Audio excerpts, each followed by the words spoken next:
আসসালামু আলাইকুম। আশা করছি তোমরা প্রত্যেকে ভালো আছো এবং সুস্থ আছো। আমিও ভালো আছি আলহামদুলিল্লাহ।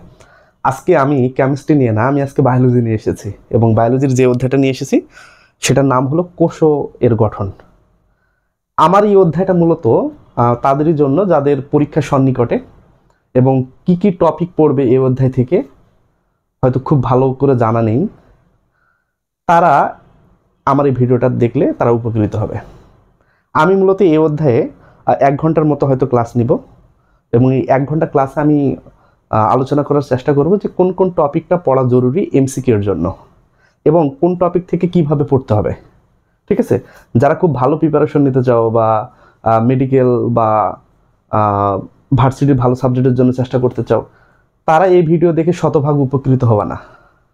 হ্যাঁ, তবে হ্যাঁ, অনেকটাই উপকৃত হবা, বুঝতে পারবা যে কোন কোন টপিকগুলো ইম্পর্টেন্ট। ঠিক আছে, এবং সে অনুযায়ী যদি তোমরা ক্লাসগুলো ফলো করো বা পুরো ভিডিওটা দেখো, তাহলে তোমাদের একটা ভালো ধারণা হবে আশা করছি। তো তোমরা পাশে দেখো যে এখানে কিন্তু আমি অনেকগুলো টপিক লিখে রাখছি, যে কোষ, কোষতত্ত্ব, কোষের পার্থক্য, কোষ প্রাচীর, কোষ ঝিল্লি, Golgi body, mitochondria, plastid, nucleus, chromosome, DNA, RNA, replication, transcription, translation, genetic code, এই টপিকগুলো কিন্তু আমি লিখে রাখছি। তোমরা দেখো ভাই, কোষ এবং কোষের গঠন এই অধ্যায়টা থেকে তোমরা কি জানো, বা এই অধ্যায়টা পড়তে গেলে আমাদের কি কি লাগবে। তাহলে মূলত মনে রাখতে হবে যে কোষ জিনিসটা কি। তাহলে প্রথম যে জিনিসটা হবে যে কোষ কি। হ্যাঁ, তাহলে কোষ কি? জীবদেহের গঠন এবং কাজের সবথেকে ক্ষুদ্রতম যে একক, সেই এককটার নাম কি? কোষ। এটা কি পরীক্ষা আসবে? এটা কিন্তু পরীক্ষা আসার চান্স নাই। তাহলে পরীক্ষা আসবে যে কোষের আবিষ্কারক কে, এটা কে কে আবিষ্কার করেছেন। মূলত মনে রাখবা, আবিষ্কারক দুইজন। একজন আবিষ্কার করেছেন জীবিত অংশ, আরেকজন আবিষ্কার করেছেন কি? মৃত কোষ। মূলত 1665 সালে রবার্ট হুক যে ছিলেন, যিনি ছিলেন, এই রবার্ট হুক মূলত মৃত কোষ প্রাচীর বা মৃত কোষ আবিষ্কার করেছিলেন এবং জীবিত কোষ আবিষ্কার করেছিলেন কিন্তু Leeuwen hook. Leeuwen hook, Leeuwen hook. তাহলে তোমাদের এখানে কি বললাম আমি? তাহলে কোষের আবিষ্কারক কয়জন? দুইজন।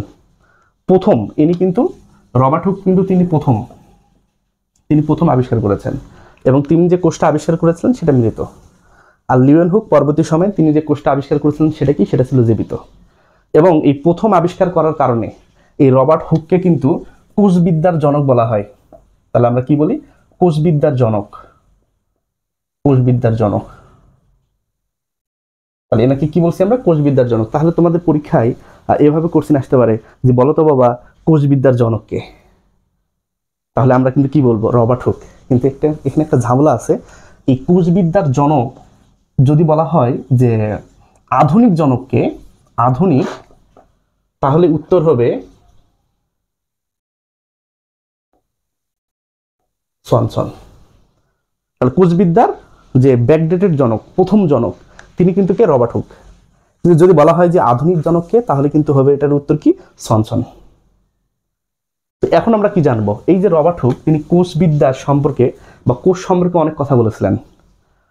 তোমরা একটা জিনিস মনে রাখবে, এই যে কোষ, এটা ল্যাটিন শব্দ। ল্যাটিন শব্দ সেলুলা থেকে এসেছে। সেলুলা থেকে এসেছে। তাহলে পরীক্ষায় যদি কোশ্চেন আসে, বলো তো বাবা, এই কোষ বা সেল, এই শব্দটা কোন থেকে এসেছে? তার ল্যাটিন শব্দ কি? সেলুলা। এবং তিনি যে কথাগুলো বলেছিলেন, তিনি একটা গ্রন্থে বলেছিলেন, সেই গ্রন্থটার নাম হলো মাইক্রোগ্রাফিয়া। মনে রাখবা, যে পরীক্ষায় কোশ্চেন আসবে, বলো তো বাবা, রবার্ট হুক যে কোষ নিয়ে যে কথাগুলো বলেছিলেন সেটা কোন গ্রন্থে বলেছিলেন? তাহলে উত্তর হলো কোনটা? মাইক্রোগ্রাফিয়া। এটা কিন্তু একটা বই। এবং মনে রাখবা, কোষ মানে আণুবীক্ষণিক, সেখানে কোনো সন্দেহ নেই যে মেজরিটি কোষকে, ম্যাক্সিমাম কোষকে আমরা খালি চোখে দেখতে পাই না, অণুবীক্ষণ যন্ত্র দিয়ে দেখতে হয়। কিন্তু একটা ব্যতিক্রম আছে, যেমন ডিম। ডিম কিন্তু একটা মাত্র কোষ দ্বারাই গঠিত, কিন্তু ডিমকে আমরা দেখতে পাই। তাহলে পরীক্ষায় যদি কোশ্চেন আসে, বলো তো বাবা, সব থেকে বড় কোষ কোনটা? তাহলে উত্তর কোনটা হবে? সব থেকে বড় ডিম। আর সব থেকে বড় ডিম কোনটা? উট পাখির ডিম। তাহলে পরীক্ষায় যদি কোশ্চেন আসে বড় কোষ, তাহলে বড় কোষ কোনটা হবে বাবা? বড় কোষ হবে হলো উট পাখির ডিম। উট পাখির ডিম। তাহলে এই জিনিসটা খুবই জরুরি তোমাদের একটু জানার জন্য। এটার আকার আকৃতি হলো 17x12.5 সেন্টিমিটার। এটা হলো তার দৈর্ঘ্য প্রস্থ। তাহলে পরীক্ষায় কোশ্চেন আসতে পারে কোষ নিয়ে যে প্রথম থেকে বা যে কোশ্চেনগুলো হবে, মোটামুটি আশা করা যায় এর মধ্যে থেকে ইনশাল্লাহ কম পাবা। এখন যে জিনিসটা জরুরি, যে আমরা কোষ একটু হালকা দেখলাম, এখন আমরা একটু কোষতত্ত্ব জিনিসটা দেখি, যে কোষতত্ত্ব মূলত জিনিসটা কি। শোনো ভাই, কোষতত্ত্ব 4টা লাইন আছে, যে কোষতত্ত্ব অমুক, কোষতত্ত্ব অমুক, বা কোষতত্ত্বের এটা থেকে উৎপত্তি হয়েছে, বা কোষতত্ত্ব হলো অমুকের একক তমুকের একক। তোমরা চাইলে এটা পড়তে পারো, এটাও ইম্পর্টেন্ট। কিন্তু আমি তো আজকে সব অংশ বলবো না, আমি শুধু বলবো কোষতত্ত্ব কে আবিষ্কার করেছেন। এটা আবিষ্কারটা মনে রাখবা, টিভিএস। টিতে হলো থিওডর সোয়ান, ভিতে ভার্সু, এসতে স্লাইডেন। তাহলে এই 3জন বিজ্ঞানী মূলত কোষতত্ত্ব আবিষ্কার করেছেন।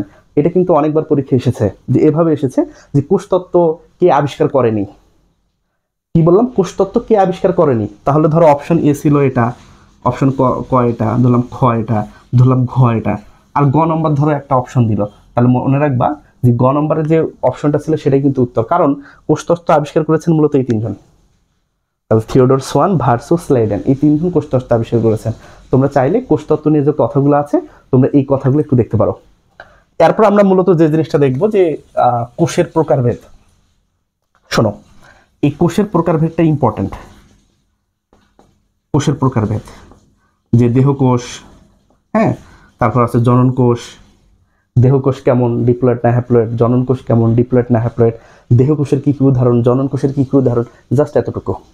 তারপর যে জিনিসটা জরুরি, তোমরা জানো যে আদি কোষ এবং প্রকৃত কোষ। তাহলে আমরা কি দেখবো? আদি কোষ এবং প্রকৃত কোষ। প্রকৃত কোষ, একটা জিনিস মাথায় রাখবা, এই জিনিসটা সব থেকে ইম্পর্টেন্ট প্রথম 2-3টা পেজের। যে আদি কোষ বলতে কি বুঝায়? এদের মূলত ডিএনএটা সুগঠিত না, আমরা নিউক্লিয়াসটা সুগঠিত না, এদের নিউক্লিয়াসটা সুগঠিত। এদের ডিএনএ বৃত্তাকার, এদের সূত্রাকার। এদের শুধুমাত্র রাইবোজোম থাকে সাইটোপ্লাজমে, এদের রাইবোজোম ছাড়াও সকল উপাদান থাকে। এদের কোষ বিভাজন হয় অ্যামাইটোসিস পদ্ধতিতে, এদের কোষ বিভাজন হয় মাইটোসিস এবং মিওসিস পদ্ধতিতে। এদের শোষণ হয় অবাধ শোষণ, এদের শোষণ হয় সবাধ শোষণ। আমি 5-6টা তো বলে ফেললাম। তাহলে এরকম আরো 2-3টা আছে, তোমরা এই টপিকটা খুব সুন্দরভাবে পড়বা, যে কার কোনটা থাকে কার কোনটা থাকে না। খুব ইম্পর্টেন্ট টপিক। আরেকটা জিনিস আছে যেটা ইম্পর্টেন্ট, সেটা হলো যে উদ্ভিদ কোষ, উদ্ভিদ এবং প্রাণী কোষ, এই দুটা কোষের মধ্যে পার্থক্য। এই জিনিসটা খুব ইম্পর্টেন্ট, মনে রাখবা। উদ্ভিদ কোনটা, যেটা মূলত চলা ম্যাক্সিমাম ক্ষেত্রে যে চলাচলে অক্ষম, হ্যাঁ, সেটা তো উদ্ভিদ। প্রাণী কোনটা, চলাচলে সক্ষম। তাহলে উদ্ভিদ কোষের কি কি থাকে কি কি থাকে না, প্রাণী কোষে কি কি থাকে কোথায় থাকে না, কি কি থাকে না। যেমন যদি বলি কোষ প্রাচীর, প্রাণী কোষে কোষ প্রাচীর থাকে না, কিন্তু উদ্ভিদ কোষে কোষ প্রাচীর কি থাকে। যদি বলি যে প্লাস্টিড প্রাণী কোষে নাই কিন্তু উদ্ভিদ কোষে আছে, আর প্লাস্টিড থাকার কারণে উদ্ভিদ কোষ কি তৈরি করতে পারে, নিজের খাবার নিজে তৈরি করতে পারে। আমাদের যদি প্লাস্টিড থাকতো বা ক্লোরোপ্লাস্ট থাকতো, তাহলে তো আমরাও খাদ্যের জন্য গাছের উপর নির্ভর করতাম না, আমরা আপনা আপনি খাবার তৈরি করতে পারতাম। তারপর প্রাণী দেহের যে সঞ্চিত খাবার সেটার নাম কি? স্টার্চ।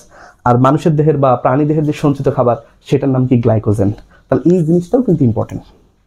তাহলে আমি আশা করছি যে প্রথমের দিক থেকে ইম্পর্টেন্ট যে অংশটা, আমি এই অংশটা একটু আলোচনা করলাম। তো এরপর আমরা দেখি কি আছে, যে আমরা আগে একটু কোষের গঠনটা দেখা ট্রাই করি।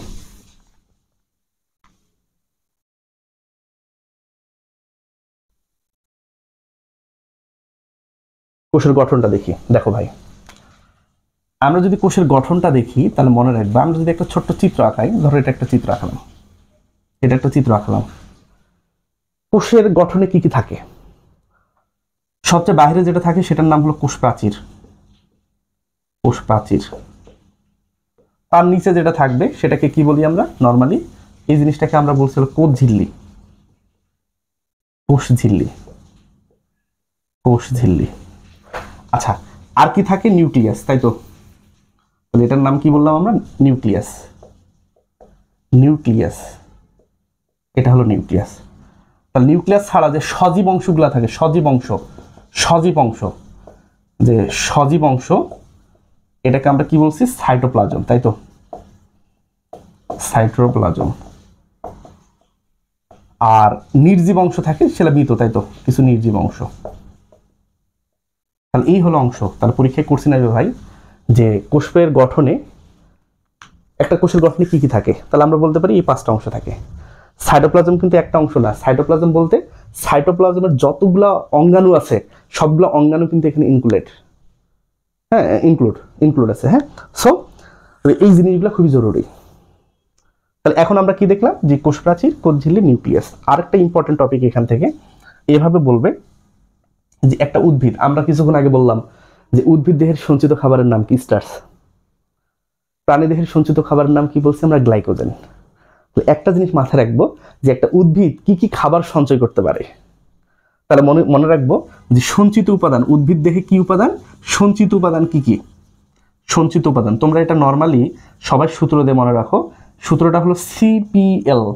সিতে হলো কার্বোহাইড্রেট, কার্বোহাইড্রেট মানে শর্করা, কার্বোহাইড্রেট। পিতে হলো প্রোটিন, প্রোটিন। এলতে হলো লিপিড। আচ্ছা, ইংলিশ বাংলা মিশ্রা হয়ে গেছে। এই হলো অবস্থা। তাহলে আমরা কি দেখলাম যে কোষের সঞ্চিত উপাদান কোনটা? এই তিনটা। কি কি দেখলাম? Carbohydrate, protein, lipid. আবার বলতে পারে যে কোষ থেকে নিঃসৃত উপাদান কোনটা, বের হয়ে যায় কোনটা? তাহলে নিঃসৃত উপাদানের সূত্রটা হলো, উপাদানের সূত্রটা হলো যে PENH। পিতে হলো কি? Pigment, pigment. ইতে কি? Enzyme, enzyme. এনতে কি? নেকটার। এইচতে কি? Hormone, hormone. তাহলে আমরা হলো এই যে চারটা উপাদান, যে পিগমেন্ট, এনজাইম, নেকটার, হরমোন, এগুলো কোষ থেকে নিঃসৃত হয়। এখানে আরেকটা ইম্পর্টেন্ট জিনিস যে সাইটোপ্লাজমের কোন অঙ্গাণুটার আবরণ থাকে, কোনটা আবরণ থাকে না। এই জিনিসটা আরো ইম্পর্টেন্ট, মনে রাখবা যে আবরণবিহীন, আবরণবিহীন অঙ্গাণু কি কি অঙ্গাণু আছে? মূলত আবরণবিহীন অঙ্গাণুর মধ্যে একটা জিনিস মনে রাখবা যে মামাই সেরা। তাহলে আবরণবিহীন অঙ্গাণুর সূত্রটা কি? মামাই সেরা। এই মামাইতে হলো কি কি আছে? Microfilament, microfilament. এই মামাইতে কি? Microtubule, microtubule, tubule. এই হর্ষইতে কি? Intermediate, intermediate filament, filament. তাহলে এই হলো তিনটা। 4 নাম্বার কি? Centriole, centriole. আর কি আছে? রতে হলো রাইবোজোম, রাইবোজোম। মাথায় রাখবা এই যে আমি বললাম যে 5টা অঙ্গাণু, এই 5টা অঙ্গাণু হলো কি? আবরণবিহীন, মানে এদের আবরণ থাকে না। অনেকে বলে যে প্রথম মামাই সেরা, মানে প্রোটিওসোম ছিল, প্রোটিওসোম নিয়ে বর্তমানে কোনো কথা বলা হয়নি, ওই জন্য আমি আর সেখানে দেইনি। তাহলে আমরা বলতে পারি যে আবরণবিহীন অঙ্গাণু হলো এরা। এই অর্গানগুলা ব্যতীত যারাই থাকবে তারাই হলো কি? আবরণযুক্ত। যদি আমি বলি বলো তো বাবা প্লাস্টিডে আবরণ থাকে কি থাকে না? উত্তর হলো আবরণ থাকে। কেন থাকে? কারণ এখানে দেয়নি, তাই তাই তো। আবার যদি বলি বলো তো বাবা যে মাইটোকন্ড্রিয়ায় আবরণ থাকে কি থাকে না? তাহলে তোমাদের উত্তর হলো যে মাইটোকন্ড্রিয়াতে আবরণ থাকে। মনে থাকবে? তাহলে শুধু এটা মনে রাখবে ভাই, এটা মনে রাখবা যে এরা আবরণ থাকে না। তাহলে এরা ছাড়া যারাই থাকবে, যে অর্গানই থাকবে, মনে রাখবা তাদের ক্ষেত্রে আবরণ থাকে। এখন আমরা কি দেখবো? আমরা প্রথম 3টা দেখছি, এখন একটু কোষ প্রাচীর সম্পর্কে একটু দেখবো। দেখো কোষ প্রাচীর,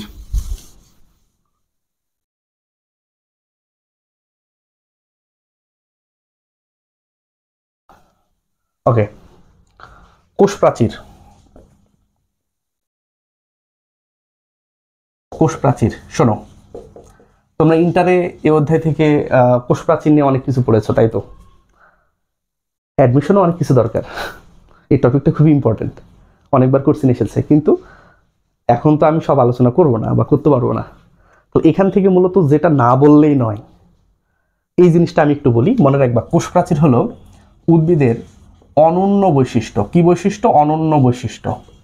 এটা একটু মাথায় রাখবা, পরীক্ষায় কোশ্চেন আসবে যে উদ্ভিদের অনন্য বৈশিষ্ট্য কোনটা। মনে রাখবা 2টা বৈশিষ্ট্য তোমাদের বোটানি বই দেওয়া আছে অনন্য। একটা হলো প্রজনন উদ্ভিদের, মূলত 10ম অধ্যায়ে, আর আরেকটা হলো কি? কোষ প্রাচীর। তাহলে এদেরকে তোমরা অন্যতম, ইম্পর্টেন্ট, এগুলা কিছু বলার দরকার নাই। তোমরা জাস্ট কি বলবা? তোমাদের অপশনেই থাকবে যে অনন্য বৈশিষ্ট্য। তাহলে অনন্য বৈশিষ্ট্য কোনটা? কোষ প্রাচীর। তাহলে এই যে কোষ প্রাচীর, এটার স্তর থাকে কোনটা? কয়টা? এটার স্তর থাকে হলো 3টা, তাই তো? একটা হলো প্রথম স্তর, একটা হলো দ্বিতীয় স্তর, আর একটা হলো তৃতীয় স্তর। প্রথম স্তরকে আমরা কি বলছি? মধ্যপদ্মা, মধ্যপদ্মা। এটা কি? প্রাইমারি প্রাচীর, প্রাইমারি প্রাচীর, প্রাইমারি প্রাচীর। আর একটা কি আছে, সেকেন্ডারি প্রাচীর। সেকেন্ডারি প্রাচীর শোনো ভাই, মূলত সবই পড়তে হয়। মধ্যপর্দা কি দ্বারা গঠিত হয়, কোষ বিভাজনের কোন পর্যায়ে মানে টেলোফেজ পর্যায়ে তৈরি হয়, বা প্রাইমারি প্রাচীরে কি কি দ্বারা তৈরি হয়, কি কি উপাদান থাকে, এই জিনিসগুলো সবই পড়া দরকার। কিন্তু শেষ মুহূর্তে তোমরা মূলত এখান থেকে তৃতীয় স্তরটা নিয়ে একটু ভালো করে পড়বা। এই সেকেন্ডারি এক থেকে পড়বা যেটা কখন গঠিত হয় বা কতটুকু পুরু, যেমন এটা 5 থেকে 10 মাইক্রোমিটার পুরু। আচ্ছা, কাদের হয়? মূলত পরিপূর্ণ হওয়ার পর, যে কোষটা পরিপূর্ণভাবে বিকশিত। কাদের হয় না? যে কোষটা বারবার বিভাজিত হয় বা অতিমাত্রার বিপাকীয় কোষে এই সেকেন্ডারি প্রাচীরটা গঠিত হয় না। মনে রাখবা, এই দুটা হলো অবশ্যই থাকবে, বাধ্যতামূলক। তাহলে কোষ প্রাচীরের স্তর বাধ্যতামূলক হলো প্রথম দুইটা, প্রথমটা দ্বিতীয় স্তর, যে মধ্যপর্দার প্রাইমারি প্রাচীর, এরা বাধ্যতামূলক থাকবেই। কিন্তু সেকেন্ডারি প্রাচীরটা কখনো থাকতেও পারে, কখনো নাও থাকতে পারে। সেজন্য এটা কিন্তু বাধ্যতামূলক নয়। কখন থাকবে না? যখন কোষটা অতিমাত্রার বিপাকীয় হবে আর যখন কোষটা বারবার বিভাজিত হবে, তখন সেকেন্ডারি প্রাচীরটা থাকবে না। আরেকটা জিনিস এখান থেকে লাগবে, সেটা হলো সূক্ষ্ম গঠন। সূক্ষ্ম গঠন, এই সূক্ষ্ম গঠনটা খুবই ইম্পর্টেন্ট, যে কত থেকে কত মিলে কি গঠিত হয়। যেমন 1 থেকে 3000 সেলুলোজ অণু মিলে একটা সেলুলোজ চেইন গঠিত হয়, তাই তো? তাহলে পরীক্ষায় কোশ্চেন আসবে যে কতগুলো মিলে কি গঠিত হয়, তাহলে 1 থেকে 3000 সেলুলোজ অণু মিলে একটা সেলুলোজ চেইন। আবার এরকম অসংখ্য চেন মিলে গঠিত হবে একটা মাইসেলি। আবার অসংখ্য মাইসেলি মিলে গঠিত হবে একটা মাইক্রোফাইব্রিল। আবার অনেকগুলা মাইক্রোফাইব্রিল মিলে গঠিত হবে একটা ম্যাক্রোফাইব্রিল। তোমরা শুধু এই মানগুলা পড়বা, যে এখানে কয়টা চেন মিলে মাইসেলি হয়, কয়টা মাইসেলি মিলে এটা হয়। সম্ভবত আমি যদি ভুল না হই, তাহলে 100 সেলুলোজ চেন মিলে একটা মাইসেলি, 20টা মাইসেলি মিলে একটা মাইক্রোফাইব্রিল, 250টা মাইক্রোফাইব্রিল মিলে একটা ম্যাক্রোফাইব্রিল গঠিত হয়। তোমরা এই মানগুলো একটু দেখে নিবা।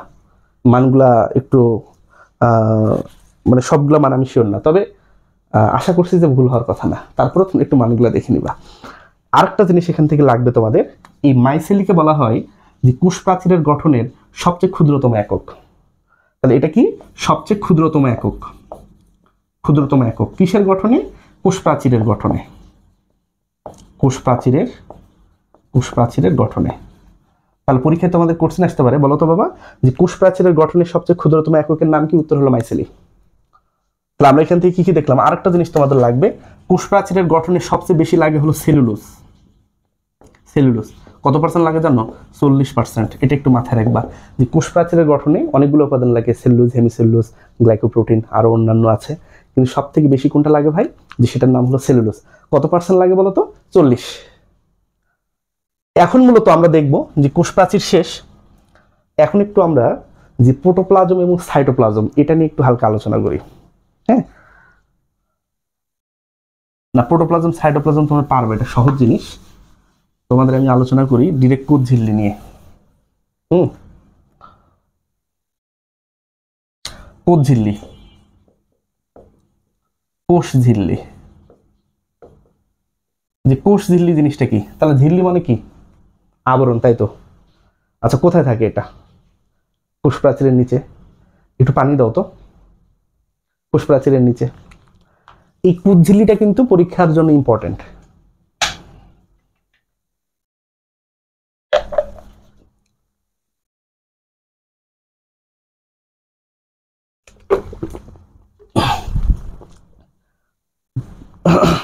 সরি, তাহলে আমরা কি বললাম? কোষ ঝিল্লিটা পরীক্ষার জন্য ইম্পর্টেন্ট। শোনো ভাই, কোষ ঝিল্লির কিছু নাম আছে, অনেকগুলা নাম আছে, অল্টারনেটিভ নাম। এই নামগুলো পড়বা। যেমন আমার নাম মেহেদি হাসান, আমাকে কিন্তু কাজল নামেও ডাকা হয়। এবং আমার যখন নাম রাখছিল তখন কিন্তু মনির নাম রাখছিল আমার মা, মিরু নাম রাখছিল আমার বাবা। তাহলে আমার নাম কিন্তু মূলত 4টা: মেহেদি, হাসান, কাজল, মনির, মিরু। ঠিক তেমনই কোষ ঝিল্লিরও অনেকগুলো নাম আছে। এই অল্টারনেটিভ নামগুলো একটু পড়বা, এগুলো পরীক্ষা আসে। এই যে কোচঝিল্লির এখানে আরেকটা কথা আছে, এখানে কোচঝিল্লির যে মডেল, হ্যাঁ মডেল, প্রথম মডেলের নাম কি, ফার্স্ট মডেলের নাম কি, আবার বলবে বেস্ট মডেল কোনটা। মনে রাখবা যে প্রথম যে মডেলটা সেটার নাম কি, স্যান্ডউইচ মডেল, স্যান্ডউইচ মডেল। আর সব থেকে বেস্ট মডেল কোনটা, সেটার নাম হলো ফ্লুইড মোজাইক মডেল। তাহলে এটা কি, স্যান্ডউইচ, তাই তো, স্যান্ডউইচ। আর এটা কি বললাম, যে fluid mosaic model, fluid mosaic model. তাহলে পরীক্ষায় কোশ্চেন আসবে, বলো তো বাবা যে কোচঝিল্লির গঠনের সব থেকে বেস্ট মডেল কোনটা, তাহলে ফ্লুইড মোজাইক মডেল। এটা কিন্তু ইম্পর্টেন্ট। এই মডেল সম্পর্কে তোমাদের লাগবে কে দিয়েছেন, কত সালে দিয়েছেন। এই ফ্লুইড মোজাইক মডেল অনুসারে কোচঝিল্লির গঠনে কি কি থাকে। তাহলে এই কোচঝিল্লি গঠনে 4টা অংশ থাকে, ঠিক আছে। এটা হলো ফসফোলিপিড, ফসফোলিপিড বাইলেয়ার, বাইলেয়ার। 2 নম্বর থাকে মেমব্রেন প্রোটিন, মেমব্রেন প্রোটিন। 3 নম্বর থাকে গ্লাইকোক্যালিক্স, গ্লাইকোক্যালিক্স, গ্লাইকোক্যালিক্স। এবং 4 নম্বর যে জিনিসটা থাকে সেটার নাম হলো কোলেস্টেরল, কোলেস্টেরল। তাহলে এই হলো অংশ। তাহলে এই 4টা অংশ সম্পর্কে তোমাদের একটু লাগবে। মূলত মেমব্রেন প্রোটিন আবার আছে 3টা, এই 3টা সম্পর্কে লাগবে। তারপর গ্লাইকোক্যালিক্স বলতে কি বোঝায় এটা একটু তোমরা পড়বা। যেমন গ্লাইকোপ্রোটিন এবং গ্লাইকোলিপিড এই দুটাকে একত্রে বলা হয় গ্লাইকোক্যালিক্স। হ্যাঁ, কোলেস্টেরল এটা কোথায় থাকে, মূলত ফসফোলিপিড অণুর ফাঁকে ফাঁকে এই জিনিসটা থাকে। এখান থেকে আরেকটা জিনিস লাগবে, এটার গাঠনিক যে উপাদান, যে কোচঝিল্লির গঠনে মূলত কি থাকে, মূলত মনে রাখবা 75%ই থাকে মানে শুষ্ক ওজনের লিপিড। এই লিপিডগুলো মূলত থাকে হলো ফসফোলিপিড হিসাবে, ঠিক আছে। কোন লিপিড হিসাবে, ফসফোলিপিড। আবার কোচঝিল্লিতে মূলত 5 ধরনের ফসফোলিপিড শনাক্ত করা যায়। সব থেকে সহজটার নাম কি, কঠিনটার নাম কি, সরি সহজটার নাম কি, জটিলটার নাম কি, এটা লাগবে। যেমন জটিলটার নাম হলো লেসিথিন, ঠিক আছে। তাহলে পরীক্ষা যদি কোশ্চেন আসে, বলো তো বাবা যে ফ্লুইড মোজাইক মডেল কে আবিষ্কার করেন, তাহলে উত্তর হলো যে তারপর পরীক্ষায় কোশ্চেন আসতে পারে, বলো তো বাবা সবচেয়ে প্রথম মডেলটার নাম কি। তারপর পরীক্ষায় কোশ্চেন আসতে পারে, বলো তো বাবা যে কোচঝিল্লির গঠনে কয়টা অংশ আছে, তাহলে তোমরা এভাবে বলবা, ঠিক আছে। তো এখন আমরা যে জিনিসটা দেখবো, তাহলে আমাদের কি, যে কোচঝিল্লি জিনিসটা শেষ। এখন একটু আমরা গোলগি বডি সম্পর্কে দেখি। দেখো গোলগি বডি, এটা ইম্পর্টেন্ট, মনে রাখবা। এখানে একটা সাল ইম্পর্টেন্ট, 1898 সাল। হ্যাঁ, ক্যামিলো গোলগি প্রথমে পেঁচা এবং বিড়াল, পেঁচা এবং বিড়ালের স্নায়ুকোষে আবিষ্কার করেন। তাহলে পরীক্ষায় কোশ্চেন আসবে, বলো তো বাবা যে গোলগি যে বডি, এই গোলগি বডি প্রথমে আবিষ্কার করেন কে। তাহলে নাম তো বোঝা যাচ্ছে যে গোলগি, ইনি একজন ইতালীয় বিজ্ঞানী। মূলত তিনি প্রথমে পেঁচা এবং বিড়ালের স্নায়ুকোষে প্রথম এই অর্গানটাকে তিনি দেখতে পান, এবং তার নামের প্রতি শ্রদ্ধা রেখে এই জিনিসটাকে বলা হয় গোলগি, মানে নাম দেখা হয়েছে গোলগি। এবং তিনি মূলত 1906 সালে তিনি মূলত নোবেল পায়। আমাদের নোবেল পাওয়ার সাথে সাথ নেই, আমাদের সাথ হলো যে মূলত কোথায় আবিষ্কার হয়। আরেকটা জিনিস এখান থেকে ইম্পর্টেন্ট, আমি যেমন বললাম যে কোচঝিল্লির অনেকগুলো নাম আছে, গোলগি বডিরও অনেকগুলো নাম আছে, যে কি কি বিকল্প নাম আছে, যে অমুক ডিকটায়োসোম বা ইডিওসোম বা লাইপোকন্ডিয়া, এরকম নাম আছে। এই নামগুলো তোমরা পড়বা। আরেকটা জিনিস এখানে ইম্পর্টেন্ট, সেটা হলো যে এটার গঠন যদি আমরা দেখি, এটার গঠনের 3টা অংশ আছে, যেমন সিস্টার্নি, 2 নম্বর ভেসিকল, 3 নম্বর ভ্যাকিউল। তাহলে এটার গঠনে আমরা কয়টা অংশ পাই, 3টা অংশ পাই, ঠিক আছে। তাহলে কয়টা অংশ পাবো আমরা, 3টা অংশ পাবো। তাহলে এই জিনিসটা দেখবা। আরেকটা জিনিস ইম্পর্টেন্ট, এই গোলগি বডিকে বলা হয় ট্রাফিক পুলিশ, ট্রাফিক পুলিশ, এটা ইম্পর্টেন্ট, ট্রাফিক পুলিশ। এই পর্যন্ত দেখা যাচ্ছে, দেখো তো একটু, হ্যালো, এই পর্যন্ত কি দেখা যাচ্ছে? ঠিক আছে। তাহলে গোলগি বডিকে কি বলা হয়, কোষের ট্রাফিক পুলিশ। এই জিনিসটা খুবই ইম্পর্টেন্ট। হ্যাঁ, তাহলে বিকল্প নাম ডিকটায়োসোম, ইডিওসোম, লাইপোকন্ডিয়া। তারপর কে আবিষ্কার করেন, গোলগি। কত সালে, 1905 সালে, সরি 1898 সালে। নোবেল পায় 1906। তবে এটাকে কি বলা হয়, কোষের ট্রাফিক পুলিশ। এবং এর গঠনে কয়টা অংশ পাই আমরা? তিনটা। কি কি আছে? সিস্টার্নি, ভেসিকল, ভ্যাকিউল। এই গঠনটা কেন দরকার জানো? যে এই গঠনটা মূলত যে আমরা যখন এন্ডোপ্লাজমিক রেটিকুলাম পড়বো, ওনারও গঠনে তিনটা অংশ আছে, যে সিস্টার্নি,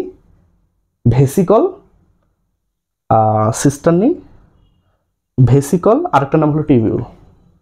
এই হলো তিনটা। তাহলে এই পার্থক্য শুধু এখানে ভ্যাকুয়াল আছে আর ওখানে আছে টিউবিউল। এই জিনিসটা তোমরা একটু ভালোভাবে দেখবা, অনেকবার এখান থেকে কোশ্চেন এসেছে। তা আমরা গোলগি বডি শেষ, এখন একটু তোমাদের রাইবোজোম দেখি। রাইবোজোম তোমাদের বললাম, প্রথমেই বলেছি যে রাইবোজোম কি আদিকোষে থাকে, তাই তো? তাহলে আদিকোষে থাকলে এটা কিন্তু প্রকৃত কোষেও থাকে। এই কারণে রাইবোজোমের একটা নাম আছে, এই রাইবোজোমকে বলা হয় সার্বজনীন অঙ্গাণু। কি বলছি আমরা? সার্বজনীন অঙ্গাণু। কেন? কারণ সকল অঙ্গে থাকে, তাই এটার নাম কি? সার্বজনীন অঙ্গাণু। আরেকটা ইম্পর্টেন্ট কথা, এই রাইবোজোম কিন্তু তোমরা ইকোলাইয়ের নাম শুনেছো, তাই তো? মূলত ইকোলাইয়ের 22% জায়গা দখল করে হলো এই রাইবোজোম। ঠিক আছে। আরেকটা জিনিস তোমাদের বলা দরকার, এই যে রাইবোজোম, এটা কিন্তু ভাগ আছে। আবিষ্কার, নামকরণ এগুলো তোমরা পড়তে পারো। এটার ভাগ আছে। একটাকে বলছি আমরা যে 70S, আরেকটাকে আমরা কি বলছি? 80S। এই 70-80 কিভাবে এসেছে এগুলো আমি এখন বর্ণনা করব না। তো এই 70কে আমরা ভাগ করতে পারি আবার দুই ভাগে, একটা 30S, আরেকটার নাম হলো যে 50S। ঠিক আছে। এই 80কে ভাগ করতে পারি আমরা 60S, আর এটা হলো 40S। এগুলা ভাগ, এগুলা যোগ করলে কিন্তু আবার এটা মিলবে না, এবং আরেকটা জিনিস তোমাদের জানতে হবে, এই যে 70, এখানে প্রোটিন পাওয়া যায় মোটামুটি 52 প্রকারের, আর এখানে প্রোটিন পাওয়া যায় মূলত 80 প্রকারের। এটা একটু মাথার একটু পিছনের দিকে রাখবা। তাহলে 52টা কি প্রোটিন, এত ধরনের প্রোটিন পাওয়া যায় বা এতটি প্রোটিন পাওয়া যায়, এখানেও পাওয়া যায় কিন্তু এতটি প্রোটিন। এটা একটু মাথার পিছনে রাখবা। তাহলে রাইবোজোমকে আরেকটা জিনিস বলা হয়, এটাকে বলা হয় যে প্রোটিন তৈরির ফ্যাক্টরি। তাহলে প্রোটিন তৈরির ফ্যাক্টরি মনে রাখবা, যে পরীক্ষায় ডিরেক্ট কোশ্চেন আসবে, বলো তো বাবা যে প্রোটিন তৈরির ফ্যাক্টরি কোনটিকে বলা হয়? তাহলে উত্তর কোনটার? উত্তর হলো রাইবোজোম। রাইবোজোমের কয়টা প্রকারভেদ আছে? দুইটা। একটা কত? 70S, আর একটা কত? 80S। 70কে আমরা কত ভাগে ভাগ করতে পারি? 30, আর একটা 50, আর এটা কত? 60, আর একটা কত? 40S। হ্যাঁ, এগুলো নামকরণ কিন্তু আছে, যে 40 কেমনে হলো, 70 কিভাবে হলো, 80S কিভাবে হলো, এগুলো কিন্তু এখন আলোচনা করা যাবে না। হ্যাঁ, তো এরপর আমরা যে জিনিসটা নিয়ে আলোচনা করব, যে একটু মাইটোকন্ড্রিয়া নিয়ে একটু বলি, তার আগে একটু বলি লাইসোসোম নিয়ে। লাইসোসোম শোনো ভাই, এটা খুবই ইম্পর্টেন্ট অঙ্গাণু। একে বলা হয় আত্মঘাতী থলিকা। বুঝতে পারছো? এই জিনিসটা একটু মাথায় রাখবা যে কি? আত্মঘাতী থলিকা। এখান থেকে আপাতত এটাই পড়ো, আরো পড়তে পারো তোমরা, কিন্তু আমার সাজেশন আপাতত এটাই। মাইটোকন্ড্রিয়া।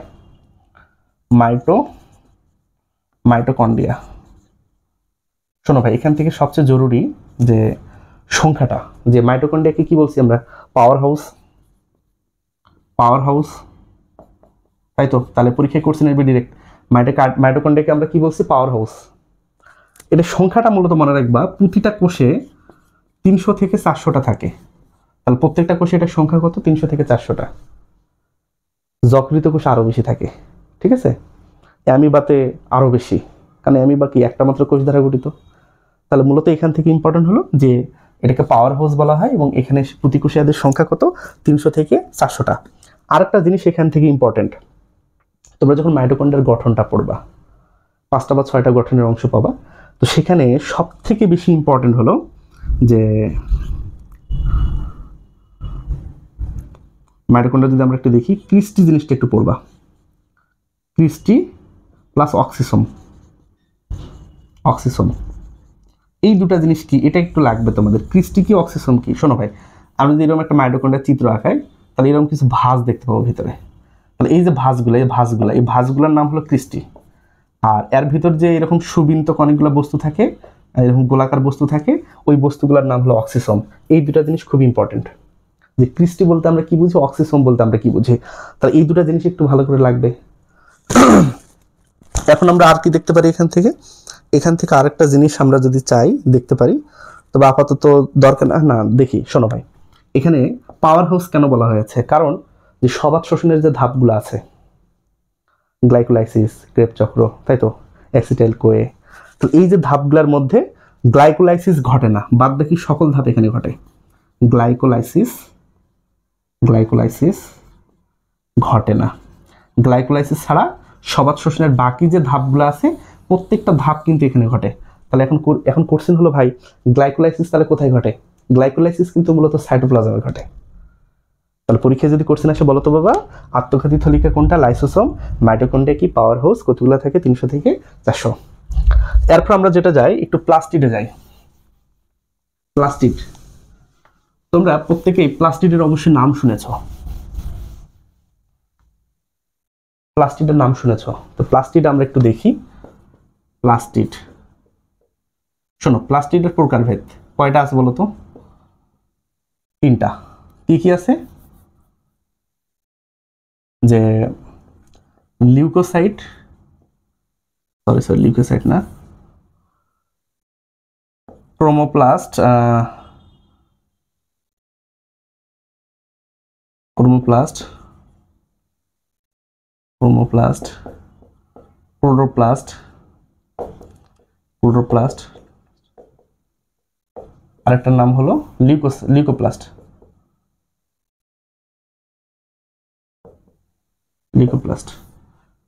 একটু বইটা দেখি গো।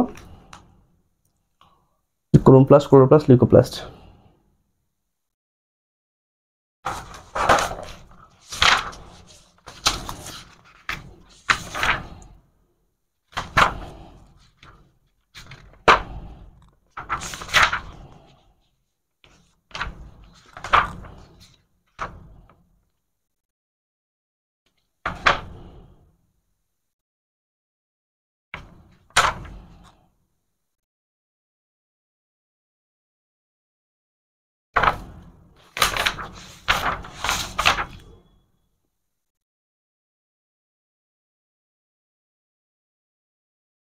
ঠিক আছে, তোমাদের যে ওই তখন যে সেলুলোজের গঠনটা দেখালাম, যে 1 থেকে 3 হাজার সেলুলোজ মিলে সেলুলোজ অনুগঠিত, ওটা ঠিক আছে।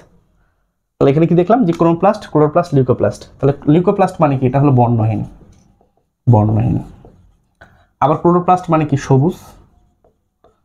ক্রোমোপ্লাস্ট মানে কি? এটা হলো সবুজ ছাড়া বর্ণযুক্ত, সবুজ ছাড়া অন্য যে বর্ণ আছে সেটা হলো ক্রোমোপ্লাস্ট। এই লিউকোপ্লাস্ট হলো, এদের কাজ হলো খাদ্য সঞ্চয়। তাহলে এটার কাজ হলো খাদ্য সঞ্চয়। এটার কাজ কি? খাদ্য উৎপাদন, মানে সালোক সংশ্লেষণ, খাদ্য উৎপাদন। এটার কাজ কি বলতো? পরাগায়ন। মনে রাখবা, খাদ্য সঞ্চয় আবার 3 ধরনের খাদ্য করা হয়। প্রোটিন সঞ্চয় হতে পারে, তাহলে প্রোটিন যেটা সঞ্চয় করে সেটাকে কি বলা হয়? এটা লাগবে। আবার যে লিউকোপ্লাস্টের লিপিড সঞ্চয় করে সেটাকে কি বলা হয়? সেটা লাগবে। আবার যেটা কার্বোহাইড্রেট সঞ্চয় করে সেটাকে কি বলা হয়? তার মানে মনে রাখবা, লিউকোপ্লাস্ট কত প্রকার? 3 প্রকার। ঠিক আছে, এই 3টা। প্রোটিন সঞ্চয় করলে তাকে কি বলা হয়? লিপিড সঞ্চয় করলে তাকে কি বলা হয়? কার্বোহাইড্রেট সঞ্চয় করলে তাকে কি বলা হয়? এই জিনিসটা পড়বা। এখান থেকে তোমরা যেটা পড়বা, যে ক্লোরোপ্লাস্টের বিভিন্ন আকৃতি আছে। হ্যাঁ, ক্লোরোপ্লাস্টের বিভিন্ন আকৃতি আছে, কোনটা লেন্সের মতো দেখতে, কোনটা কার মতো দেখতে, এই জিনিসটা একটু ভালোভাবে পড়বা। আর ক্লোরোপ্লাস্ট থেকে কিছু লাগবে না। হ্যাঁ, তোমরা কালারগুলো একটু পড়তে পারো, যে ক্যারোটিন মানে কি, জ্যান্থোফিল মানে কি, ফাইকোসায়ানিন মানে কি, ফাইকোএরিথ্রিন মানে কি, এই কালারগুলো একটু দেখতে পারো জাস্ট। আর ক্লোরোপ্লাস্টের গঠন থেকে তোমরা যেটা পড়বা, গঠন থেকে যে গ্রানাম ও থাইলাকয়েড, এই দুটা জিনিস বলতে তোমরা কি বোঝো এটা একটু পড়বা। এই দুটো সম্পর্কে তোমরা ডিটেলসে তোমরা জানার ট্রাই করবা, যে গ্রানাম কি, থাইলাকয়েড কি, ডিটেলসে পড়বা। তাহলে আমাদের প্লাস্টিড জিনিসটা গেল। এখন আমরা আলোচনা করব হলো যে মূলত নিউক্লিয়াস নিয়ে। নিউক্লিয়াস খুবই ইম্পর্টেন্ট একটা টপিক। নিউক্লিয়াস তোমরা জানো এটাকে কি বলা হয়? যে কোষের মস্তিষ্ক, তাই তো? কোষের মস্তিষ্ক আবিষ্কারক করেছেন কে? রবার্ট ব্রাউন প্রথম দেখেন কত সালে? 1831 সালে। কোথায়? অর্কিড পাতায়। কোন কোন কোষে নিউক্লিয়াস থাকে না এটা একটু জানবা। এখন আর যেটা লাগবে, যে নিউক্লিয়াসের গঠনে আমরা জানি 4টা অংশ থাকে, যে নিউক্লিয়ার আবরণ, নিউক্লিয়ার আবরণ, এই আবরণ থেকে আবার এক আছে যে আবরণে আবার নিউক্লিয়ার রন্ধ্র আছে, রন্ধ্র মানে ছিদ্র।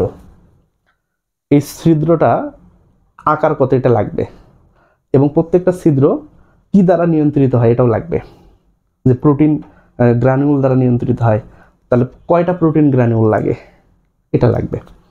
তারপর 2 নম্বর লাগবে হলো নিউক্লিওপ্লাজম। নিউক্লিওপ্লাজম, তাহলে প্লাজম মানে কি? তরল। এই নিউক্লিওপ্লাজমের আরেকটা নাম আছে ক্যারিওলিম্ফ বলা হয়। 3 নম্বর আর কি আছে? নিউক্লিওলাস। নিউক্লিওলাস, এই নিউক্লিওলাস সম্পর্কে অনেক কিছু লাগবে। 4 নম্বর লাগবে কি? ক্রোমাটিন তন্তু বা ক্রোমাটিন জালিকা। ক্রোমাটিন তন্তু লিখি জাস্ট, ক্রোমাটিন তন্তু। শোনো, তোমরা মনে রাখবা এটার কাজ লাগবে। আর আমি যেটা বললাম যে রন্ধ্র মানে ছিদ্র, কতটুকু আকার, কি দ্বারা নিয়ন্ত্রিত হয়, খুবই ইম্পর্টেন্ট। নিউক্লিওপ্লাজম কি? প্লাজম হলো তরল, এটার নাম কি? ক্যারিওলিম্ফ। তাহলে এই তরলটার মধ্যে কে কে থাকে এই জিনিসটা লাগবে। নিউক্লিওলাস মনে রাখবে, এটার কোনো আবরণ থাকে না, এটা খুবই ইম্পর্টেন্ট। হ্যাঁ, এটার কোনো আবরণ থাকে না। ক্রোমাটিন তন্তু, এটা লাগবে কেন? যে তোমরা জানো যে যখন বিভাজিত হবে না তখন মূলত ক্রোমোজোমকে আমরা ওইভাবে দেখতে পাবো না। যখন বিভাজিত হবে, ক্রোমোজোমগুলো মোটা খাটো হবে, তখনই ক্রোমোজোমগুলো আমাদের চোখে কি হবে? দৃশ্যমান হবে। তাহলে এই জিনিসটা ওখান থেকে লাগবে। তাহলে এটা হলো তোমাদের নিউক্লিয়াস নিয়ে পড়া। এবং আরেকটা জিনিস তোমাদের বলি, কোষের মোটামুটি যেমন 10 থেকে 15%, কোষের 10 থেকে 15% জায়গা দখল করে নিউক্লিয়াস, কিন্তু স্পার্ম শুক্রাণুর জায়গা দখল করে এটা কত পার্সেন্ট? 90%। পরীক্ষার জন্য ইম্পর্টেন্ট, এটা অনেকবার এসেছে যে স্পার্ম বা শুক্রাণুর কত পার্সেন্ট জায়গা দখল করে হলো নিউক্লিয়াস। তাহলে উত্তর কত পার্সেন্ট বলো তো ভাই? 90%। তাহলে এটা কি দেখলো যে নিউক্লিয়াস কোষের নর্মালি কতটুকু জায়গা দখল করে? 10 থেকে 15% জায়গা, এটাও ইম্পর্টেন্ট। এরপর আমরা যে জিনিসটা নিয়ে আলোচনা করবো সেটা হলো ক্রোমোজোম। ক্রোমোজোম, ক্রোমোজোম, তাই তো? ক্রোমোজোম বা ক্রোমোসোম, ঠিক আছে। শোনো, ক্রোমোজোম শব্দের অর্থ কি জানো? এটা এসেছে কোথা থেকে? এটা মূলত এসেছে গ্রিক শব্দ ক্রোমা থেকে। ক্রোমা শব্দের অর্থ হলো রঙিন বস্তু বা রঞ্জিত দেহ, ঠিক আছে। এখান থেকে এসেছে ক্রোমোজোম। সংজ্ঞাটা যদি পারো একটু পড়বা। কিন্তু ক্রোমোজোম থেকে যে জিনিসটা খুবই ইম্পর্টেন্ট সেটা হলো ক্রোমোজোম সংখ্যা। পৃথিবীতে তোমরা জানো যে 2,70,000-এর মধ্যে ভাস্কুলার উদ্ভিদ আছে, আর মোটামুটি 15 লাখ জীব। এখানে যে জিনিসটা গুরুত্ব সেটা হলো এই যে এতগুলো, 15 লাখ হলো প্রাণী, এই যে এতগুলা জীব আমরা নিয়ে পড়েছি, মূলত সবগুলার ক্রোমোজোম আবিষ্কার করা সম্ভব হয়নি। মোটামুটি 10% মতো জীবের ক্রোমোজোম আমরা আবিষ্কার করতে পারছি। তা আবিষ্কার করার পর দেখা গেছে যে এই ক্রোমোজোম সংখ্যাটা মূলত কত? 2 থেকে শুরু, 1600-তে শেষ। তাহলে আমরা বলতে পারি ক্রোমোজোম সংখ্যা কত? 2 থেকে 1600, এর মধ্যে যে কোনো একটা। এবং উন্নত জীব, সেটা উদ্ভিদ হোক কিংবা প্রাণী হোক, উন্নত জীবের ক্রোমোজোম সংখ্যা থাকে 2 থেকে 80-র মধ্যে। তাহলে 2 থেকে 80-র মধ্যে যদি ক্রোমোজোম সংখ্যা হয়, মনে রাখতে হবে উন্নত। যেমন মানুষের কয়টা থাকে বলতো? 46, তাই তো? তাহলে মানুষ কি উন্নত? অবশ্যই। তাহলে দেখো যে 2 থেকে 80-র মধ্যে যাদের থাকবে তারা উন্নত, আর যদি 80-র বেশি থাকে তাহলে মনে রাখবা তারা কিন্তু অউন্নত জীব। তাহলে আমরা বললাম কি যে পৃথিবীতে মাত্র 10%-এর মতো জীবের কি ক্রোমোজোম সংখ্যা নির্ণয় করা হয়েছে। তোমরা আরেকটা কথা মনে রাখবা, এই যে ক্রোমোজোমটা পড়তেছি, এই ক্রোমোজোম সংখ্যাগুলো কিন্তু একটু ইম্পর্টেন্ট। তোমরা এখান থেকে কি করবা? বিগত সালটাকে একটু ফলো করবা। বিগত সালে মূলত যে কোশ্চেনগুলো তোমাদের বেশিবার এসেছে, ওই কোশ্চেনগুলো একটু ফলো করবা, যে কোনটা ধানের কয়টা বা গমের কয়টা বা ভুট্টার কয়টা, এই টাইপের ধরো 5-6টা কোশ্চেন পড়লে এখান থেকে হয়ে যাবে। তো আমি তোমাদের এখান থেকে সাজেশন দিব যে তোমরা বিগত সালের কোশ্চেনগুলো একটু ফলো করো ভর্তি পরীক্ষায়। ক্রোমোজোমের গঠনের সব অংশ পড়ার দরকার নাই। গঠনের মূলত তোমরা পড়বা সেন্ট্রোমিয়ার কি, এটা পড়বা। সেন্ট্রোমিয়ার কি, এটা পড়বা। কাইনেটোকোর কি, এটা পড়বা। কাইনেটোকোর কি, এটা পড়বা। গৌণকুঞ্জনটা একটু পড়বা, গৌণকুঞ্জন, গৌণকুঞ্জন, আর টেলোমিয়ার, টেলোমিয়ার। এই 4টা অংশ তোমরা একটু সাইটোপ্লাজমের ক্রোমোজোমের গঠন থেকে পড়বা। ক্রোমোজোমের গঠনে মূলত তোমাদের হাসান স্যারের বইয়ে 10টা বা 11টা অংশ দেওয়া আছে, কিন্তু এখান থেকে এই 4টা জিনিস তোমরা একটু ভালোভাবে পড়বা। ইনশাল্লাহ যদি গঠন থেকে কোনো কোশ্চেন আসে এর মধ্যে আসবে। এই ক্রোমোজোমের যে প্রকারভেদ, এই জিনিসটা খুবই ইম্পর্টেন্ট, খুবই। তাহলে ক্রোমোজোমের প্রকারভেদ এই জিনিসটা তোমরা 3 স্টার দিয়ে পড়বা বা 4 স্টার দিয়ে পড়বা, যে কিসের হিসাবে, যে কখনো সেন্টোমিয়ারের সংখ্যার উপর ভিত্তি করে আমরা ক্রোমোজোমের প্রকারভেদ করছি, কখনো সেন্টোমিয়ারের অবস্থানের উপর ভিত্তি করে করা হয়েছে। এই জিনিসটা খুবই খুবই খুবই খুবই খুবই ভালো করে পড়বা, ঠিক আছে। এরপর যাও তোমরা যে nucleic acid, nucleic acid, acid. তাহলে মনে রাখবা নিউক্লিক অ্যাসিড, মূলত নিউক্লিক অ্যাসিড বলতে আমরা এখানে কি বুঝি, একটা হলো ডিএনএ আর একটা কি আরএনএ, এটা হলো বাংলা কথা। তাহলে একটা ডিএনএ আর একটা আরএনএ। এবং মনে রাখবা যে এই যে নিউক্লিক অ্যাসিডের গঠনে নাইট্রোজেন থাকে 15% আর ফসফরাস থাকে হলো 10%, এটা আরো ইম্পর্টেন্ট। তাহলে এটা একটু মনে রাখতে হবে, নাইট্রোজেন থাকে কত পার্সেন্ট, 15%, আর ফসফরাস থাকে কত পার্সেন্ট, 10%। আরেকটা জিনিস মনে রাখবা, ডিএনএর গঠনে মূলত কয়টা নাইট্রোজেন বিশিষ্ট ক্ষারক থাকে, 4টা, অ্যাডেনিন, আর কি গুয়ানিন, আর কি থাইমিন, আর একটা হলো সাইটোসিন। এখানে কি কি থাকে, অ্যাডেনিন, গুয়ানিন, সাইটোসিন, ইউরাসিল, এই হলো 4টা। তাহলে পার্থক্য কি, এই জিনিসটাতে পার্থক্য, সরি সরি সরি এটা না, এই জিনিসটাতে পার্থক্য, আর থাইমিন থাকে আর ইউরাসিল থাকে। তাহলে পরীক্ষা কোশ্চেন আসতে পারে যে ডিএনএর গঠনে কোন নাইট্রোজেন বিশিষ্ট ক্ষারক থাকে না বা কোনটা থাকে, অথবা আরএনএর গঠনে কোন নাইট্রোজেন বিশিষ্ট ক্ষারক থাকে না বা কোনটা থাকে। শোনো ভাই, আরেকটা জিনিস এখান থেকে লাগবে, নিউক্লিওসাইড, নিউক্লিওসাইড জিনিসটা কি, আর নিউক্লিওটাইড জিনিসটা কি, নিউক্লিওটাইড, এই দুটা জিনিস কি, এটা এই দুটা জিনিস একটু লাগবে। হ্যাঁ, নিউক্লিওসাইড হলো মনে রাখবা এনএস, এন থেকে নাইট্রোজেন বিশিষ্ট ক্ষারক, যে কোনো ক্ষারক, এস থেকে 5 কার্বন বিশিষ্ট একটা সুগার। তাহলে এই দুটা যখন যুক্ত হবে তখন গঠিত হবে হলো নিউক্লিওসাইড।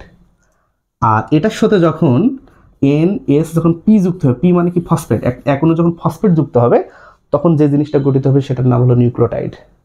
ডিএনএকেও বলা হয় নিউক্লিওটাইড, আরএনএকেও বলা হয় নিউক্লিওটাইড, কারণ ডিএনএর গঠনেও নাইট্রোজেন বিশিষ্ট ক্ষারক থাকে, সুগার থাকে এবং ফসফেট থাকে, আরএনএর গঠনে তো মূলত সেম, ঠিক আছে।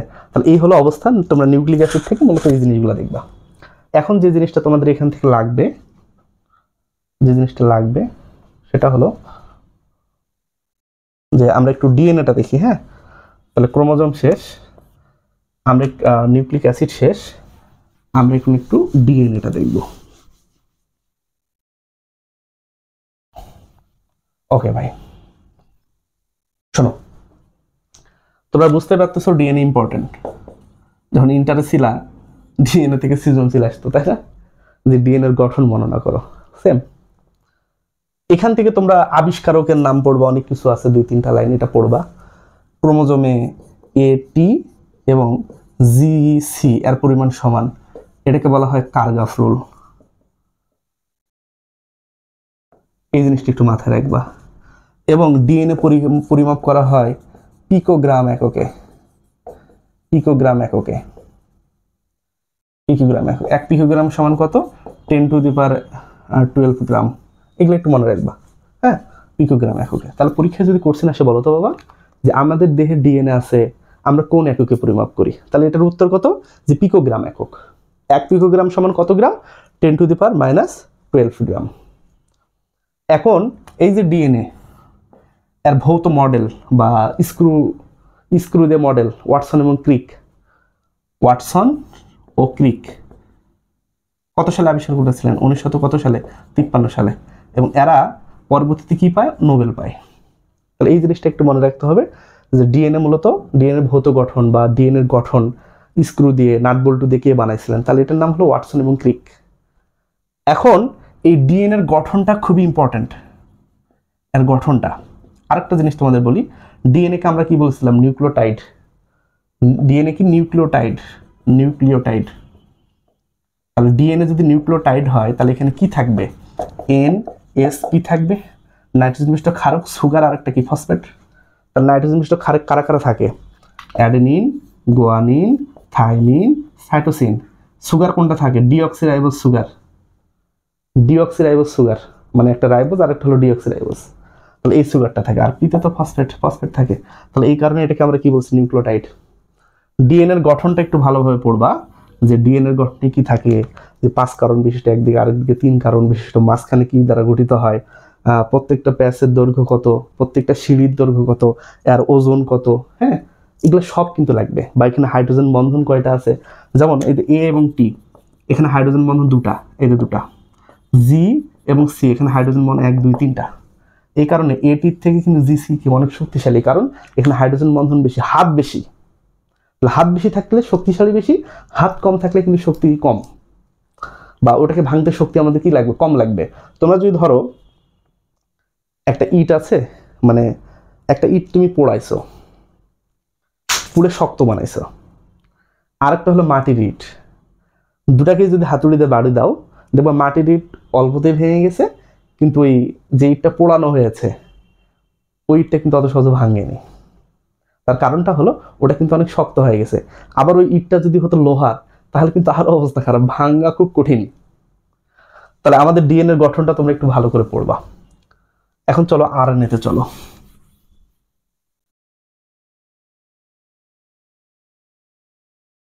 তাহলে ডিএনএ আমরা দেখলাম, এখন একটু আরএনএ দেখি। আরএনএ ফুল নাম, ডিএনএ এর ফুল নাম রাইবোনিউক্লিক অ্যাসিড, এগুলো একটু লাগবে। আরেকটা জিনিস মনে রাখবা, এই যে আরএনএ এর 90% থাকে হলো সাইটোপ্লাজমে। তাহলে আরএনএ মূলত 90% কোথায় থাকে, সাইটোপ্লাজমে, এবং 10% থাকে হলো নিউক্লিয়াসে, নিউক্লিয়াসে। তাহলে পরীক্ষায় কোশ্চেন আসবে, বলো তো বাবা আরএনএ এর কোথায় কত পার্সেন্ট থাকে। তাহলে মনে রাখবা সাইটোপ্লাজমে এটার পার্সেন্টেজ অনেক বেশি, কত পার্সেন্ট থাকে, 90%। আর বাকি জায়গায় নিউক্লিয়াসে কত পার্সেন্ট থাকে, 10%। আর ডিএনএ কিন্তু মূলত কোথায় থাকে, ডিএনএ মূলত থাকে নিউক্লিয়াসে। এবং এই আরএনএকেও কিন্তু বলা হয় নিউক্লিওটাইড, নিউক্লিওটাইড কেন বলা হয় বলতো, কারণ এটাও নাইট্রোজেন বিশিষ্ট ক্ষারক, সুগার এবং ফসফেট দ্বারা গঠিত। এবং এখানে নাইট্রোজেন বিশিষ্ট ক্ষারক কোনটা থাকে, ইউরাসিল থাকে, থাইমিন থাকে না, ঠিক আছে। আর সুগার কোনটা থাকে, রাইবোজ সুগার। আর ওখানে কি ছিল, ডিঅক্সিরাইবোজ সুগার।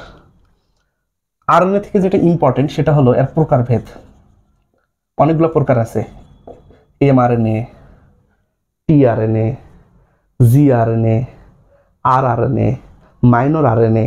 হ্যাঁ, প্রত্যেকটা প্রকারভেদের হ্যাঁ কাজগুলা পড়বা। যেমন জিআরএনএ কি কাজ করে, টিআরএনএ কি কাজ করে, মাইনর আরএনএ এর কাজ কি, স্পেশালি মাইনর আরএনএটা অনেকবার এসেছে, বা রাইবোজোমাল বা আরআরএনএ এর কাজ কি, বা টিআরএনএ এর গঠনটা একটু পড়বা। টিআরএনএ এর একটা গঠন আছে, টিআরএনএ, আরএনএ, এই গঠনটা একটু পড়বা। হ্যাঁ, এটার গঠন একটা আছে যে ক্লোভার লিফ গঠন, ক্লোভার লিফ গঠন, এই গঠনটা একটু দেখবা, যে 5টা অংশ থাকে। হ্যাঁ, যে 4টা বাহু আর একটা লুপ থাকে, মানে 4টা অংশ, 5টা অংশ থাকে, ওই জিনিসটা একটু দেখবা। আরএনএ থেকে ডিএনএ আরএনএ এর পার্থক্যটা দেখতে পারো, ডিএনএ আরএনএ এর পার্থক্যটা একটু দেখতে পারো, যে কি আছে কি নাই, কার প্রকারভেদ আছে কার প্রকারভেদ নাই, কাকে ভাঙা যায় কাকে ভাঙা যায় না, এভাবে একটু এই জিনিসটা দেখবা। এখন আমাদের একটা ইম্পর্টেন্ট টপিক, এটার নাম হলো রেপ্লিকেশন। আমি ওই জিনিসটা একটু প্রথম থেকে দেখাই, যে রেপ্লিকেশন কি, ট্রান্সক্রিপশন কি, ট্রান্সলেশন বলতে আমরা কি বুঝি, এগুলো আমরা পড়েছি অনেকবার। শোনো ভাই, যদি এখানে একটা ডিএনএ আছে, ওই ডিএনএ থেকে আরেকটা ডিএনএ তুমি তৈরি করবা, তাহলে একটা থেকে কটা পারলা, 2টা, তাহলে এটা হলো একটা কন্ডিশন। 2, এখানে একটা ডিএনএ আছে, এই ডিএনএ থেকে তুমি কি করবা, একটা আরএনএ বার করবা, এটা একটা কন্ডিশন। আরেকটা, এখানে একটা আরএনএ আছে, এখান থেকে তুমি কি নিবা, প্রোটিন নিবা, তাহলে এটা হলো আরেকটা কন্ডিশন।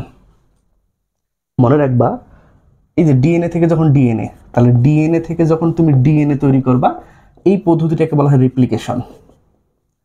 রেপ্লিকেশন, রেপ্লিকেশন মানে কি জানো, রেপ্লিকেশন মানে হলো ফটোকপি বা নকল করা। এই যে তোমরা জানো যে অস্ট্রেলিয়া বিশ্বকাপ পেল গত ওডিআই বিশ্বকাপ, তাই তো। তো ওরা কিন্তু প্রথমে যে বিশ্বকাপটা পায় সেটা কিন্তু মূলত সোনার তৈরি, কিন্তু কিছুদিন পর ওই সোনার তৈরি বিশ্বকাপটা নেওয়ার পর তাদের একটা নকল বা একটা রেপ্লিকা বিশ্বকাপ দেওয়া হয়। রেপ্লিকা মানে হুবহু নকল। যেমন আমার কাছে ধরো একটা কপি আছে, ধরলাম একটা পেজ আছে, এতটুকু একটা পেজ আছে, তা আমি এই পেজটা এখন 100 স্টুডেন্টের মাঝে দিব, তাহলে ওই পেজটা আমাকে কি করতে হবে? ফটোকপির দোকানে গিয়ে ফটোকপি করতে হবে। তাহলে ফটোকপি যে জিনিসটা মানে কি রেপ্লিকা বা নকল তৈরি করা, সেম এই রেপ্লিকা হলো, রেপ্লিকা থেকেই মূলত রেপ্লিকেশন এসেছে। তাহলে রেপ্লিকেশন মানে কি? নকল করা। কার নকল করব? একটা ডিএনএ থেকে আরেকটা ডিএনএর। যেমন আমাদের ফটোকপি বা নকল করতে কি লাগে? ফটোকপি মেশিন লাগে, একজন দক্ষ মানুষকে লাগবে, বিদ্যুৎ লাগবে, অবশ্যই ফটোকপি মেশিন লাগবে, তারপর কি লাগবে? কাগজ লাগবে, তারপর কি লাগবে? কালি লাগবে, এই তো এগুলোই তো লাগবে। তো এখন কথা হলো এই রেপ্লিকেশনের জন্য প্রয়োজনীয় উপাদান আছে। তাহলে মনে রাখবা রেপ্লিকেশনের জন্য কি কি উপাদান লাগে, এই জিনিসটা একটু লাগবে তোমাদের, খুবই ইম্পর্টেন্ট। আর একটা জিনিস এখানে এনজাইমের কাজ, এনজাইমের কাজ, যে কোন এনজাইম কি কাজ করে, কে রেপ্লিকেশন শুরু করে, কে প্যাচ খোলে, কে আবার সম্পূরক প্যাচ তৈরিতে বাধা দেয়, এই জিনিসগুলো একটু ভালো করে পড়বা। জাস্ট 5-6টা এনজাইম আছে, ওগুলোর কাজ, আর কিছু না। এখানেও সেম। তাহলে এখানে কি? এটা ডিএনএ, দুসূত্রক ডিএনএ থেকে আরএনএ তৈরি। তাহলে ডিএনএ থেকে আরএনএ তৈরিকে আমরা বলছি হলো ট্রান্সক্রিপশন। মনে রাখবা ট্রান্সক্রিপশন। তাহলে ডিএনএ থেকে আরএনএ তৈরি হলো ট্রান্সক্রিপশন। এখানেও সেম, যে কি কি উপাদান লাগে, উপাদান কি কি, আর কোন এনজাইম, কোন এনজাইমের কাজ, কোন এনজাইম কি কাজে লাগে, এই জিনিসটা একটু পড়বা। এটা কি? যে আরএনএ থেকে কি তৈরি করতেছি আমরা? প্রোটিন। তাহলে আরএনএ থেকে যদি প্রোটিন তৈরি করতে যাও তাহলে কি কি লাগবে, তাহলে এখানে উপাদানটা একটু পড়তে হবে, আর পদ্ধতিটা কিভাবে হলো এই পদ্ধতিটা একটু হালকা পড়বা। যদি না পারো শুধু এখান থেকে উপাদানটা পড়বা, উপাদান থেকে অনেকবার কোশ্চেন এসেছে। আর দু একটা এনজাইম থাকবে, এনজাইমগুলোর নাম পড়বা। তাহলে এই হলো রেপ্লিকেশন, ট্রান্সক্রিপশন, ট্রান্সলেশন, এই জিনিসগুলা। তোমরা যদি ইন্টারমিডিয়েট হতা তাহলে কিন্তু এগুলা থেকে কিন্তু সৃজনশীলের যদি বলতাম যে সৃজনশীল নিয়ে, তাহলে একটা টপিক কিন্তু 1 ঘন্টার করে ক্লাস নিতে হতো। শুধু রেপ্লিকেশনই মিনিমাম 1 ঘন্টা ক্লাস নিতে হতো, ট্রান্সক্রিপশন 1 ঘন্টা ক্লাস নিতে হতো, ট্রান্সলেশন 1 ঘন্টা ক্লাস নিতে হতো। এগুলো কিন্তু অনেক কঠিন টপিক, একটু বড় টপিক, এগুলো কিন্তু বোঝানো একটু সময় সাপেক্ষ ব্যাপার। কিন্তু যেহেতু তোমরা অ্যাডমিশন তো বা তোমরা অ্যাডমিশন দিচ্ছ, সেহেতু তোমাদের এখান থেকে তো সৃজনশীল দরকার নেই, জাস্ট এই জিনিসগুলো পড়লে আপাতত হবে। তাহলে আমাদের আজকের এই অধ্যায়ের লাস্ট টপিক কোনটা আমরা দেখছি হলো জেনেটিক কোড। জেনেটিক কোড, শোনো ভাই, এই জেনেটিক কোডটা ইম্পর্টেন্ট। আরেকটা জিনিস তোমরা একটু পড়বা তো, জিন প্রকাশের একক, আদি একক আছে, বর্তমান একক আছে, এগুলো একটু আধুনিক একক আছে, এগুলো একটু দেখবে, স্পেশালি আদি একক, এটা একটু দেখবা। তো জেনেটিক কোড বলতে আমরা কি বুঝি?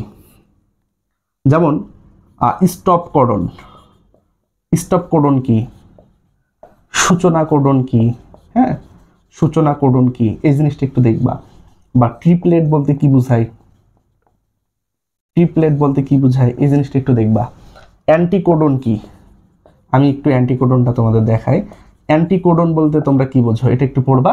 আর জেনেটিক কোডের হলো বৈশিষ্ট্যটা একটু দেখবা, তাহলে মূলত শেষ। আমি শুধু একটু কোডন আর অ্যান্টিকোডনটা দেখাই, শোনো। এই যে অ্যাডেনিন, ধরলাম গুয়ানিন, ধরলাম থাইমিন, ধরলাম এজিটি, এটাকে আমরা কি বলতে পারি? ধরলাম এটা একটা বললাম, এটা একটা হলো কোডন। কোডন হলো 3টা ক্ষারককে আমরা কোডন বলছি, বা এটা ট্রিপলেট 3টা।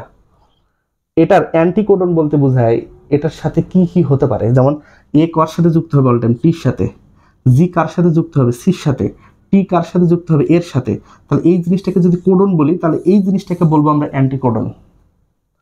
যেমন এ ইউজি, এটাকে বলা হয় একটা অ্যামিনো অ্যাসিড মিথিওনিন, এটাকে তোমরা কোডন বলতে পারবা, এটাকে তোমরা ট্রিপলেটও বলতে পারবা, এটাকে আমরা সূচনা কোডনও বলতে পারি। এই জিনিসটাকে যদি তোমরা বলা হয় অ্যান্টিকোডন কোনটা, তাহলে অ্যান্টি মানে আমরা কি বলছি? যেহেতু এখানে ইউ আছে, তাহলে মাস্ট বি মনে রাখবে এটা কিন্তু আরএনএ এর ক্ষেত্রে। তাহলে এ কার সাথে যুক্ত হবে? এখন ইউ এর সাথে যুক্ত হবে। ইউ কার সাথে যুক্ত হবে?